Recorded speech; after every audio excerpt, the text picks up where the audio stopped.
আসসালামু আলাইকুম everyone, welcome to shortcut. আমরা গতকালকে যেই আ টপিকগুলো নিয়ে আলোচনা করেছিলাম, ওই রুলসগুলো হচ্ছে modest Tollens, modest ponens, disjunctive আর হচ্ছে হাইপোথেটিক্যাল সিলোজিজম, তাই না? এখন আমরা আজকে যেইগুলো নিয়ে আলোচনা করব, বাকি যে রুলসগুলা রয়ে গেছিল, যেগুলো নিয়ে আমরা কথা বলিনি বা কিভাবে এক্সাম্পলগুলা ভ্যালিড আর্গুমেন্ট কিনা সেটা উম পরীক্ষা করব, ওটা নিয়ে আমরা যখন কাজ করিনি, আজকে ওই বাকিগুলোকে নিয়ে কাজ করব। তো চলুন আগে সিম্প্লিকেশন থেকে দেখে নিই। তো এখানে একটা এক্সাম্পল দেওয়া আছে সিম্প্লিকেশন এ, যেখানে লেখা আছে হচ্ছে I will make tea and দেখুন এখানে একটা প্রপোজিশনাল কানেক্টর দেওয়া আছে, তাই না? একটা সিম্বল দেওয়া আছে সেটা হচ্ছে কি and কনজাংশন, রাইট? অ্যান্ড পরেরটা হচ্ছে কি I will read a book। তো আমরা I will make tea এটাকে কি ধরবো? P, তাই না? আর এটাকে যদি আমরা Q ধরি তাহলে এই ম্যাটারটা কেমন দাঁড়ায়? P and সরি, এটা সিম্বলটা এরকম হতো আর Q। তো এটার জন্য আমরা সিম্প্লিকেশন এর রুলস থেকে কি জেনেছিলাম যে যখন এরকম একটা এন্ড এর ভিতর থাকবে তখন আমাদের কনক্লুশনটা P ও হতে পারে অথবা Q ও হতে পারে, তাই না? তো আমাদের এখানে কনক্লুশন তাহলে আমরা কি দিতে পারি? P, তাই না? তো এটার যদি আমরা লিখিত ভাষায় লিখি তাহলে এটার আর্গুমেন্টটা কেমন থাকবে? সেটা হচ্ছে যে যেহেতু আমাদের কাছে এখন কি সুতরাং এর জন্য আমরা কি বলছিলাম যে লিখব? therefore, তাই না? So therefore P কি আমাদের? I will make tea না? সেটাও লিখব I will make tea। তো এটাই হচ্ছে আমাদের আ কনক্লুশন। এটা এখন ভ্যালিড কিনা এটা আমরা কিভাবে আ চেক করতে পারি?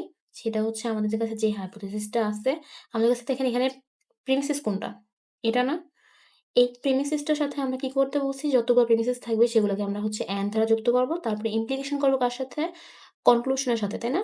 তো আমাদের কাছে তো একটাই প্রিমিসিস। তো প্রিমিসিসটা যদি লিখে ফেলি আর এখন আমরা কি ইমপ্লিকেশন করব কার সাথে? কনক্লুশন এর সাথে, তাই না? তো এটা যেই ট্রুথ টেবলটা হবে, এখান থেকে যদি আপনি টপোলজি পান তাহলে বুঝবেন কি যে এই আর্গুমেন্টটা ভ্যালিড। আর যেহেতু এটা সিম্প্লিকেশন এর রুলস ফলো করেছে তাহলে আমরা বলতে পারি যে এটা ভ্যালিড আর্গুমেন্ট, তাই না? তো চলুন এখন আমরা যেটা দেখব সেটা হচ্ছে অ্যাডিশন। তো এখানে আমরা এডিশনের জন্য দেখি যে আমাদেরকে অলরেডি ২ টা আলাদা করে প্রপোজিশনাল স্টেটমেন্ট দিয়ে দেওয়া হইছে। আর একটা হচ্ছে প্রিমিসেস দিয়ে দিছে, তাই না? এই যে। যদি আমরা এই দেখুন এখানে লিখেই দিছে যে I will study discrete mathematics টাকে কি হিসেবে তারা ধরছে? P হিসাবে। আর I will visit Las Vegas টা ধরছে কোনটা হিসেবে? Q হিসেবে, তাই না? দেখেন এখানে আমাদেরকে প্রিমিসেস হিসেবে দিছেও কি I will study discrete math। তো এটা হচ্ছে আমাদের এটা। যদি এখন এডিটে এডিশনের সূত্রটা দিকে আমরা একটু ফলো করি, সেটা হচ্ছে কি আমাদের কাছে একটা প্রিমিসিস থাকবে। তো এখান থেকে চাইলে আমরা একটা কনক্লুশন বানাতে পারি কি? সেটা হচ্ছে P or Q, তাই না? এরকম ছিল। তো আমাদের কাছে যদি এরকম ২ টা স্টেটমেন্ট দেওয়া থাকে আর সেখান থেকে আমাদের একটা প্রিমিসিস দিয়ে দেয় আর বলে যে এডিশন রুলস এর উপর ফালিয়ে ওখান থেকে একটা ভ্যালিড আর্গুমেন্ট বিল্ড করতে, তখন আমরা কি করব? জাস্ট অর দিয়ে জিনিসটাকে কানেক্ট করে দিব। সেটা কিভাবে? যেহেতু আমরা বলছিলাম যে সুতরাং এর জন্য আমরা কি লিখব? therefore, therefore P কি? তো এই ক্ষেত্রে P হচ্ছে I will study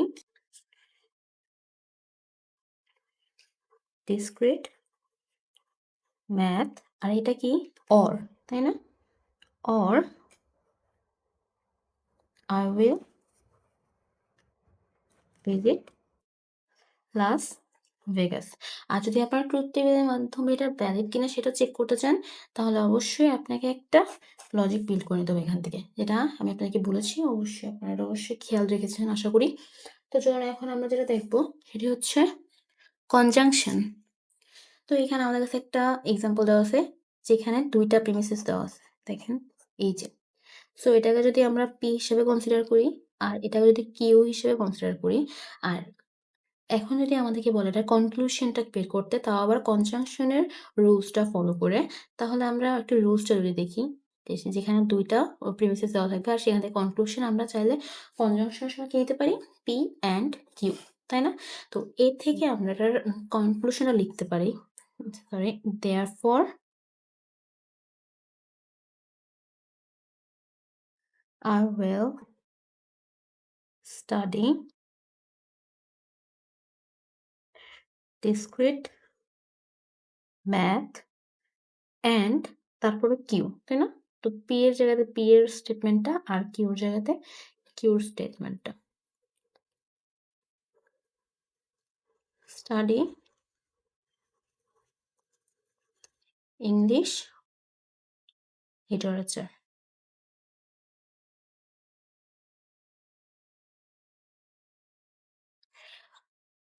তো এটার জন্য চেক এটার ভ্যালিডিটি চেক করার জন্য ২ টা প্রিমিসেসকে এন্ড দ্বারা যুক্ত করতে হবে এবং সেটাকে ইমপ্লিকেশন করতে হবে কার সাথে?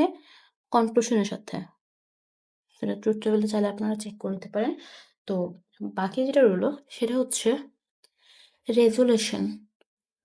তো এখানে যদি আমরা একটু লক্ষ্য করে দেখি যে আমাদের কাছে ২ টা প্রিমিসেস দেওয়া আছে সেটা হচ্ছে কোটেশন দ্বারা আলাদা করে নিছে, তাই না? তো এখানে ১ম হচ্ছে গিয়ে I will study discrete math। তো এটাকে যদি আমরা P দ্বারা কনসিডার করি আছে কি? OR, তাই না? তো OR এর জন্য এই সাইনটা আর I will study data by base এটাকে আমরা যদি Q ধরে ধরি তাহলে ব্যাপারটা কি দাঁড়ায়? P or Q, right? আর এখানে হচ্ছে কি I will not study discrete math। I will study discrete math কে আমরা P ধরেছি না? তো I will not discrete math কে আমরা কি করব? P এর সামনে একটা নেগেশন দিয়ে দিব, তাই না? তো আমরা জাস্ট এখন একটা P এর সামনে একটা নেগেশন দিয়ে দিলাম। তারপর কি লিখছে?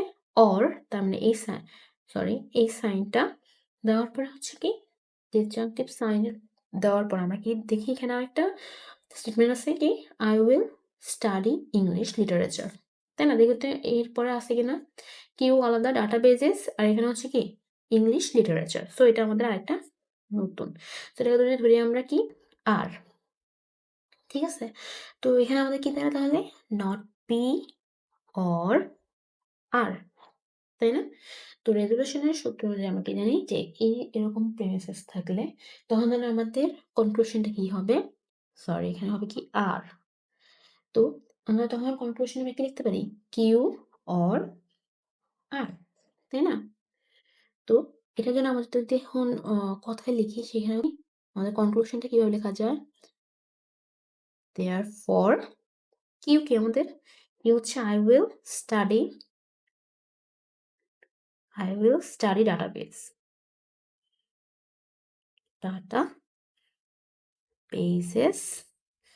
এটা কি?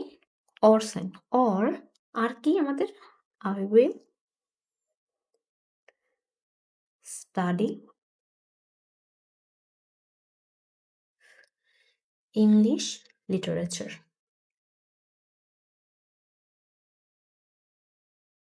রাইট?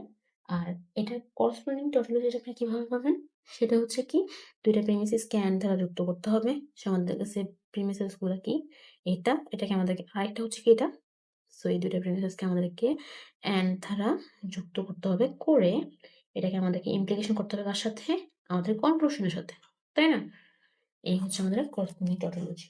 যাতে আপনারা বুঝতে পারবেন যে এটা আসলে আ মানে প্রুফ করে দেখতে পারবেন যে এটা অ্যাকচুয়ালি ভ্যালিড আর্গুমেন্ট কিনা। আশা করি আজকের আপনাদের রুলস গুলো ক্লিয়ার হয়ে গিয়েছে। আমরা আরো কিছু প্রুফ কেসেস দেখব সামনে। তো নেক্সট লেকচার অবধি ভালো থাকবেন, সুস্থ থাকবেন।